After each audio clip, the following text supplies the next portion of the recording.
daghan akong mga schedule na confession sa kalaing-laing mga public school para sa preparasyon sa First Communion diri sa parokya ng San Antonio o sa mga Holy Cross College. Ang mga kabataan gitudloan sa ilang mga katekista na Padre, bendisyon ako kay ako nakasala. Mao ini ang akong mga kasala. Sa karaniwan, marami silang nakasulat na. Kagang tanan nilang nga mga sala ato nang nakasulat. Ang ingon ko, take up your kodigo. Ano ang nahinduman nimo nga imong dakong sala nga nahimo sa imong kaugalingon, and they start wondering. Dili sila kay balo kung ano ang ilang isulti, kung ano ang ilang kasalanan. Ang panahon sa Kwaresma mao ang pagsusi sa atong kaugalingon, sa atong kinabuhi. Kag ang going inside our own self mao ang pagsusi sa atong konsyensya. The way we pray, the way we accept our own fault and shortcomings. Amoy na ang gitudlo sa atong Panginoong Hesus karong adlaw, the way we pray, prayer that is really coming from the conscience, the way we accept ourselves, the way we accept our wrongdoings and limitations.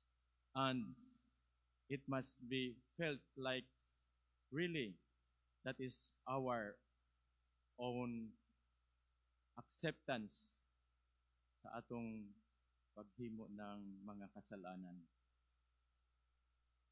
Ang Pariseo o ang magkukubra ng buwis, they are the two characters na mao ang atong representation when we go here or when we call on God. Ang unang-una, itong Pariseo, he is not very sincere. He is not honest. He wanted always to look himself in the eyes and the life of others. Siya ay dili mapaubsanon, dili matinuanon sa iyang pagtanggap ng kanyang kasalanan. Samantala, ang magkukubra ng buwis, halos hindi siya makatingin sa Diyos dahil natanggap niya at nakita niya at he feels his very humble self. Matinud-anon, mapinobsanon, kaugalingon dahil nakita niya na siya ay isang makasasala. Really, ang mga atong attitude ng mga kabataan karon, they cannot identify the greatest yung pinaka dakong sala sa ilang na gibuhat sa ilang kaugalingon. Kung wala silang kodigo, kung hindi nilang sinulat, they cannot penetrate sa ilang kasing-kasing, sa kanilang konsyensya, dahil because I don't know kung ano ang paghubog sa kanila sa ilang mga pamilya. Walang sincerity of heart. Walang mapayubsanong attitude towards God. No?